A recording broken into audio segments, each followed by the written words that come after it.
Okay, now let me talk about leisure literacy. Okay, leisure literacy. Leisure literacy means uh, refers to the knowledge, skills, and the confidence to engage in personally meaningful leisure activities. And the concept of literacy is adapted to understand the leisure time and to formulate an attitude toward leisure.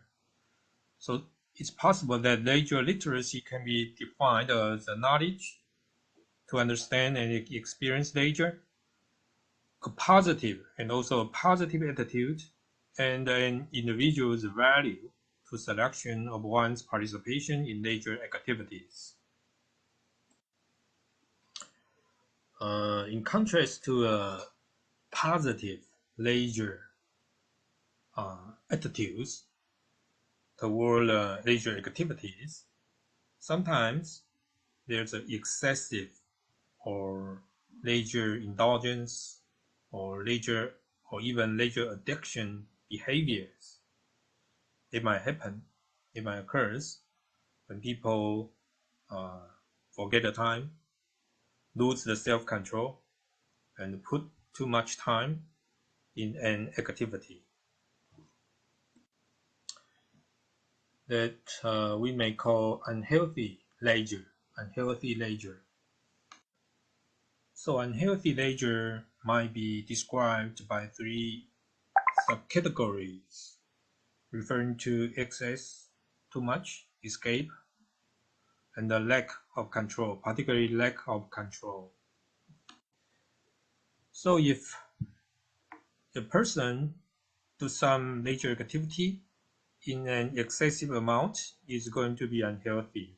For example, too much online games, watch too much uh, the the games, or to watch or to spend too much time to watch TV series. Particularly nowadays, we can watch the TV uh, or watch the drama series one after one. We don't have to wait.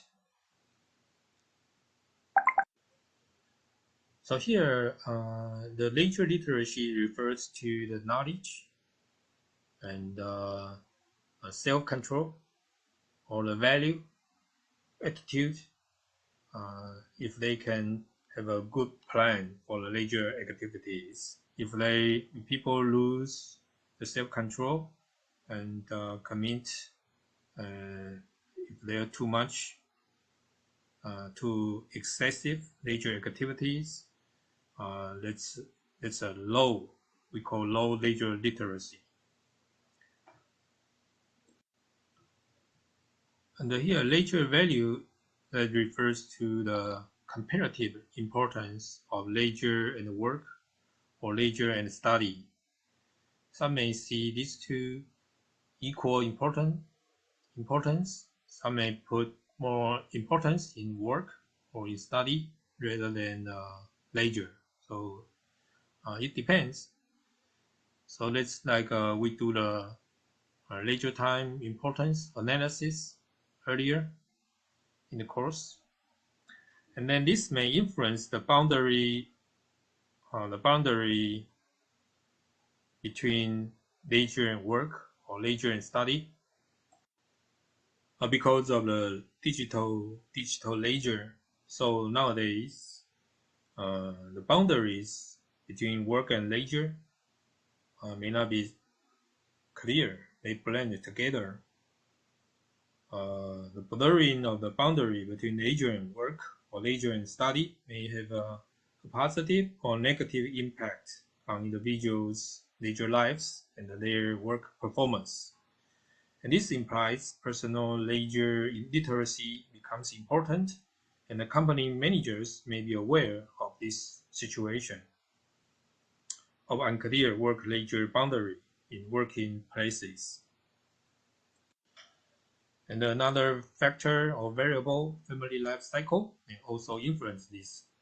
work, leisure, or leisure and work boundary, what we call balance or conflict. Because if you are single, you don't have to take care of other family members, then you will be easy to have your leisure time. But if you have to take care of other family members, you need to consider their leisures into your leisure planning.